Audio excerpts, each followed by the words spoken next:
찬송가 90장 함께 찬양하겠습니다.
기도하겠습니다.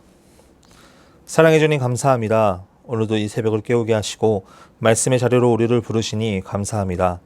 늘 예배드림으로 주 앞에 나아가는 삶이 되게 하시고 주의 말씀으로 견고히 세워져가는 우리들의 삶이 되도록 우리와 늘 함께하여 주시옵소서. 그러나 우리는 예배와 말씀보다 세상의 삶을 더 좋아할 때가 많습니다. 하나님보다 세상을 의지하고 세상의 욕심에 사로잡혀 하나님을 잊고 살아갈 때가 많이 있습니다. 주님, 용서하여 주시옵소서. 하나님보다 더 사랑하는 것들이 있다면 즉시 회개하여 주 앞에 돌아오게 하시고 날마다 하나님이 먼저 되는 삶이 되도록 역사하여 주시옵소서. 우리 수유제의 교회를 사랑하시어 예수를 변함없이 사랑하게 하여 주시옵소서. 새로운 가나안을 허락하시고 주님께서 허락하신 곳에서 함께 예배함의 기쁨을 누리게 하여 주시옵소서. 조윤서 담임 목사님에게 영육간의 강건함을 허락하시고 주의 일들을 감당하는 데 조금도 부족함 없도록 역사하여 주시옵소서. 우리 성도들의 삶 가운데 늘 하나님이 먼저 되는 삶이 되게 하시고 특별히 몸이 아파 힘든 지체들과 마음의 상처 여러 가지 문제들로 힘들어하는 성도들 가운데 주님께서 어루만져 주시고 함께하여 주시옵소서. 이 시간 말씀 듣습니다. 말씀에 큰 은혜 받게 하시고 이번 한 주간도 승리하도록 역사하여 주시옵소서. 예수님의 이름으로 기도드립니다. 아멘. 사무엘하 8장. 그 후에 다윗이 블레셋 사람들을 쳐서 항복을 받고 블레셋 사람들의 손에서 메덱 암마를 빼앗으니라. 다윗이 또 모압을 쳐서 그들로 땅에 엎드리게 하고 줄로 재어 그 2줄 길이의 사람은 죽이고 한 줄 길이의 사람은 살리니 모압 사람들이 다윗의 종들이 되어 조공을 드리니라. 르홉의 아들 소바왕 하다데셀이 자기 권세를 회복하려고 유브라데 강으로 갈 때에 다윗이 그를 쳐서 그에게서 마병 1700명과 보병 2만 명을 사로잡고 병거 100대의 말만 남기고 다윗이 그 외에 병거의 말은 다 발에 힘줄을 끊었더니 다메섹의 아람 사람들이 소바왕 하다데셀을 도우러 온지라. 다윗이 아람 사람 2만 2천 명을 죽이고 다윗이 다메섹 아람의 수비대를 두매 아람 사람이 다윗의 종이 되어 조공을 바치니라. 다윗이 어디로 가든지 여호와께서 이기게 하시니라. 다윗이 하다데셀의 신복들이 가진 금 방패를 빼앗아 예루살렘으로 가져오니 또 다윗 왕이 하다데셀의 고을 베다와 베로데에서 매우 많은 놋을 빼앗으니라. 하맛 왕 도이가 다윗이 하다데셀에 온 군대를 쳐서 무찔렀다 함을 듣고 도이가 그의 아들 요람을 보내 다윗 왕에게 문안하고 축복하게 하니 이는 하다데셀이 도이와 더불어 전쟁이 있던 터에 다윗이 하다데셀을 쳐서 무찌름이라. 요람이 은그릇과 금그릇과 놋그릇을 가지고 온지라. 다윗 왕이 그것도 여호와께 드리되 그가 정복한 모든 나라에서 얻은 은금 곧 아람과 모압과 암몬 자손과 블레셋 사람과 아말렉에게서 얻은 것들과 소바왕 르옵의 아들 하다데셀에게서 노력한 것과 같이 드리니라. 다윗이 소금 골짜기에서 에돔 사람 18,000명을 쳐 죽이고 돌아와서 명성을 떨치니라. 다윗이 에돔에 수비대를 두되 온 에돔에 수비대를 두니 에돔 사람이 다 다윗의 종이 되니라. 다윗이 어디로 가든지 여호와께서 이기게 하셨더라. 다윗이 온 이스라엘을 다스려 다윗이 모든 백성에게 정의와 공의를 행할세. 스루아의 아들 요압은 군사령관이 되고 아힐룻의 아들 여호사밧은 사관이 되고 아이돔의 아들 사독과 아비아달의 아들 아히멜렉은 제사장이 되고 스라야는 서기관이 되고 여호야다의 아들 분야야는 그렛 사람과 블렛 사람을 관할하고 다윗의 아들들은 대신들이 되니라. 아멘. 오늘은 사무엘하 8장 1절에서 8절 말씀을 중심으로 어디로 가든지 이기게 하시니라 라는 제목으로 하나님의 말씀을 전하겠습니다. 우리가 살면서 하나에 집중을 하게 되면 다른 것들을 놓치는 경우가 많이 있습니다. 예를 들어 가족들을 먹여 살리기 위해서 평생을 열심히 일해온 아버지가 있다라고 한번 생각해 봅시다. 자신이 생각하기에 가족들이 먹고 살 수 있도록 열심히 일하였고 본인 스스로도 자신이 열심히 일을 해서 가족들의 행복했을 것이다 라고 생각을 합니다. 그런데 가족들의 상황을 살펴보니까 아버지의 생각보다는 좀 다른 경우를 우리가 볼 때가 있습니다. 가족에게 있어서는 모든 시간을 다 투자해서 일을 하는 아버지가 아니라 가족과 좀 더 시간을 보내주는 아버지가 필요했을지도 모릅니다. 이처럼 사람은 모든 것을 다 만족할 수 없습니다. 얻는 것이 있으면 잃는 것도 있고 모든 것을 얻는다라는 것은 불가능한 일입니다. 이것이 사람의 한계입니다. 그렇다면 우리가 하나에 집중하며 살아가야 한다면 어떤 것에 집중하며 살아가야 할까요? 오늘 우리는 다윗을 보고 그 답을 찾아가려고 합니다. 1절 말씀에 이렇게 기록하고 있습니다. 그 후에 다윗이 블레셋 사람들을 쳐서 항복을 받고 블레셋 사람들의 손에서 메덱 암마를 빼앗으니라. 다윗은 계속해서 세력을 키우고 군사력을 키우고 있습니다. 지난 말씀 6장에서는 다윗이 뽑은 3만 명의 군사도 있었고 7장 말씀에 보니까 모든 원수를 무찌르고 왕으로 궁에 평안히 살게 하신 때도 있었습니다. 오늘 말씀도 다윗은 엄청난 군사력을 가지고 블레셋을 치게 됩니다. 블레셋은 어떤 나라입니까? 5개의 도시국가가 모여 하나가 된 엄청난 나라입니다. 사울 왕이 가장 두려워했던 나라였는데 다윗은 왕위에 오르자마자 블레셋을 치게 됩니다. 그래서 메덱 암마를 취하게 됩니다. 이 메덱 암마라는 것은 모성의 굴레, 즉 어머니의 나라, 어머니의 국가를 의미합니다. 방금 블레셋은 어떤 나라라고 했나요? 5개의 도시국가 가드, 가사, 아스돗, 아스글론, 에글론이 합쳐져서 만든 국가인데 그 중에 어머니, 가장 중요한 나라 아기스가 있는 가드를 친 것입니다. 1절 말씀 앞에 보니까 이런 말씀이 있습니다. 그 후에 사무엘하 7장 다윗의 기도 중에 이런 말씀이 있습니다. 21절 말씀에 보면 주의 말씀으로 말미암아 주의 뜻대로 이 모든 큰 일을 행하사 주의 종에게 알게 하셨나이다. 하나님이 언약하신 것, 내가 너를 위하여 집을 세울 것이다. 그 집이 영원히 복을 받게 될 것이다. 이렇게 하나님의 나라가 세워지는데 하나님께서 그 모든 것을 주의 뜻대로 채워주실 것이다 라는 다윗의 고백이 있게 됩니다.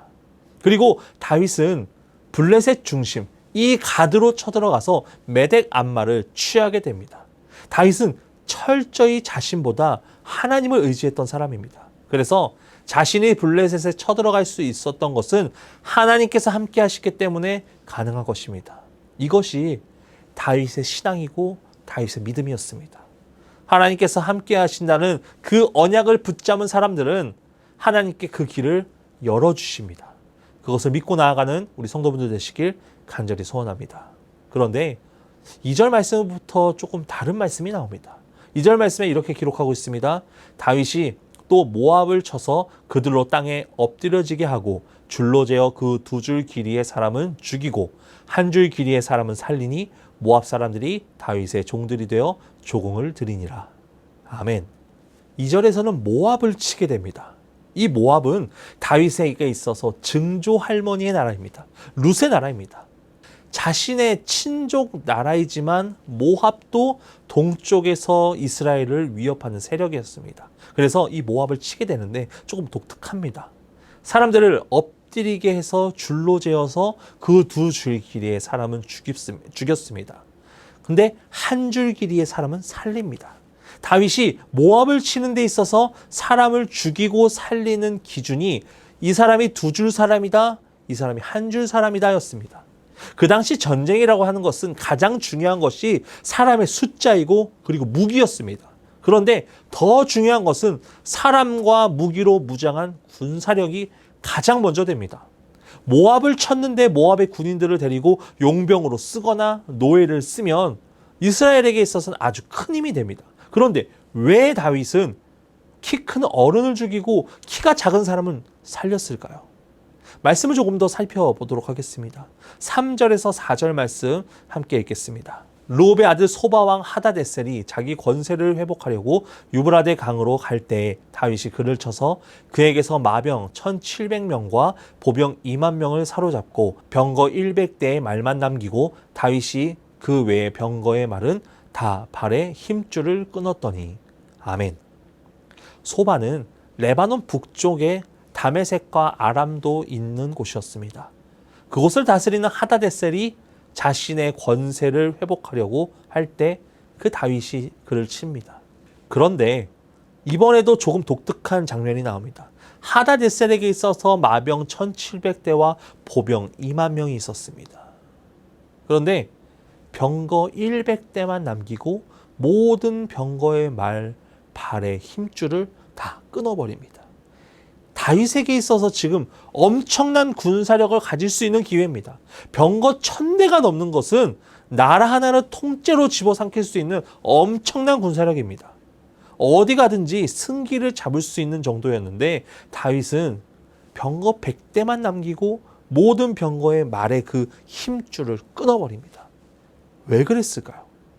다윗에게 있어서 지금 하나님도 언약의 말씀으로 뒤를 봐주시고 어딜 가든지 승승장구였을 텐데 이 기세면 세계 정복을 하고도 남았을 텐데 이 전 세계가 하나님을 믿는 세계가 될 수 있었을 텐데 다윗은 왜 그랬을까요? 6절 말씀에 보면 이런 말씀이 있습니다. 다윗이 다메섹 아람의 수비대를 두매 아람 사람이 다윗의 종이 되어 조공을 바치니라. 다윗이 어디로 가든지 여호와께서 이기게 하시니라. 아멘. 우리가 여기서 중요하게 봐야 될 말씀은 다윗이 어디로 가든지 여호와께서 이기게 하시니라.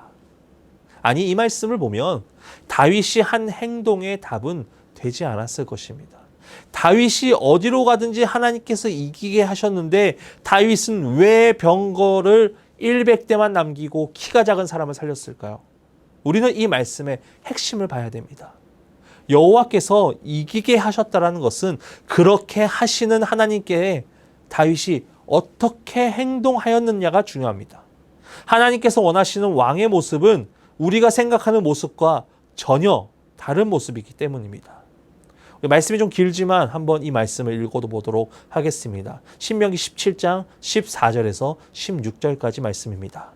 내가 내 하나님 여호와께서 내게 주시는 땅에 이르러 그 땅을 차지하고 거주할 때에 만일 우리도 우리 주위의 모든 민족들 같이 우리 위에 왕을 세워야겠다는 생각이 나거든 반드시 내 하나님 여호와께서 택하신 자를 내 위에 왕으로 세울 것이며 내 위에 왕을 세우려면 내 형제 중에서 한 사람을 할 것이요 내 형제 아닌 타국인을 내 위에 세우지 말 것이며 그는 병마를 많이 두지 말 것이요 병마를 많이 얻으려고 그 백성을 애굽으로 돌아가게 하지 말 것이니 이는 여호와께서 너희에게 이르시기를 너희가 이후에는 그 길로 다시 돌아가지 말 것이라 하셨음이며. 아멘. 너희가 왕을 세워야겠다라는 생각이 나거든 제일 먼저 하나님께서 택한 자를 왕으로 세우라고 말합니다. 그리고 형제 중에 세우고 병마를 많이 두지 말라라고 말합니다. 하나님께서 원하시는 것이 무엇입니까? 병마를 줄이는 것입니다. 또 밑에 말씀을 보니까 아내를 많이 두지도 말고 은금을 많이 쌓아두지도 말라고 말합니다. 당시 왕에게 있어서 아내가 많은 것은 왕의 위엄이었습니다. 은금이 많다라는 것은 그 나라의 부귀 영화를 뜻합니다. 그런데 하나님께서는 군사력과 많은 아내, 그 은금을 많이 두지 말라고 합니다. 그럼 어떤 사람이 왕이 됩니까? 18절에서 19절 말씀해 보니까 율법서의 등사본을 평생 자기 옆에 두고 읽어 여호와를 경외하는 것을 배우는 사람, 율법을 지켜 행하는 사람이 왕이 된다라고 말씀하십니다. 결국 하나님께서는 세상을 쫓아 살아가면 하나님을 잊어버리게 되고 하나님의 나라가 아니라 자신의 나라를 꿈꾼다라는 것입니다. 결국 어디로 가든지 이기게 하셨다라는 것은 다윗은 군사력과 많은 아내와 은금이 아니라 하나님의 말씀을 의지하고 먼저 생각한 것입니다. 그렇기 때문에 여호와께서 이기게 하신 것입니다. 우리에게도 이런 믿음이 필요합니다. 시편 20편 7절 말씀에 보면 이런 말씀이 있습니다. 어떤 사람은 병거, 어떤 사람은 말을 의지하나 우리는 여호와 우리 하나님의 이름을 자랑하리로다. 아멘. 병거에는 우리에게 있어서 세상입니다. 성공입니다. 물론 우리는 성공하기를 원합니다. 당연히 우리는 성공해야 또 성장해야 부흥해야 합니다. 그런데 우리의 목적은 달라지면 안 됩니다. 우리의 목적은 무엇입니까? 하나님을 영화롭게 하는 것입니다. 하나님을 영화롭게 하기 위해서는 하나님의 말씀에 순종하며 살아가는 것, 하나님의 이름을 자랑하는 삶, 그것이 바로 우리가 가져야 될 믿음이라는 것입니다. 우리에게 이런 믿음이 있어야지 어디로 가든지 하나님께서 우리를 이기게 하신다는 것입니다. 어떠한 죄의 멍에가 우리에게 올지라도, 세상의 유혹으로 인해 우리가 흔들릴지라도, 고난과 역경이 우리를 힘들게 하더라도 우리가 하나님 말씀을 의지하고 하나님만 경외한다면 하나님께서는 바로 그때 이기게 하시고 우리와 함께 하여 주실 것입니다. 오늘 하루 그런 하나님을 우리가 의지하기 원합니다. 다윗과 같이 세상보다 하나님을 경외하기를 먼저 하고 하나님의 말씀대로 살아가는 삶, 이번 한 주 오늘 하나님 말씀 안에 승리하는 우리 성도분들 되시길 간절히 소원합니다. 그런 믿음을 소유하며 나아가는 성도분들 되시길 간절히 소원합니다. 기도하겠습니다. 살아서 역사하시는 하나님 아버지 감사합니다. 오늘 이 말씀의 자리로 우리를 부르시니 감사합니다. 오늘 말씀처럼 우리가 다른 거 보지 아니하고 오직 하나님만을 경외하고 하나님의 말씀만을 순종하며 살아가는 삶이 되도록 인도하여 주시옵소서. 우리가 그런 믿음을 갖고 살아갈 때 하나님께서 우리와 함께 하시고 이기게 하실 것을 믿습니다. 우리들의 삶 가운데 오직 예수님만을 붙잡고 살아가는, 그로 인하여서 우리가 승리하며 살아가는 삶이 되도록 역사하여 주시옵소서. 연하여 주기도문 하심으로 예배를 마치겠습니다. 하늘에 계신 우리 아버지, 아버지의 이름을 거룩하게 하시며 아버지의 나라가 오게 하시며 아버지의 뜻이 하늘에서와 같이 땅에서도 이루어지게 하소서. 오늘 우리에게 일용할 양식을 주시고 우리가 우리에게 잘못한 사람을 용서하여 준 것 같이 우리 죄를 용서하여 주시고 우리를 시험에 빠지지 않게 하시고 악에서 구하소서. 나라와 권능과 영광이 영원히 아버지의 것입니다. 아멘.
네.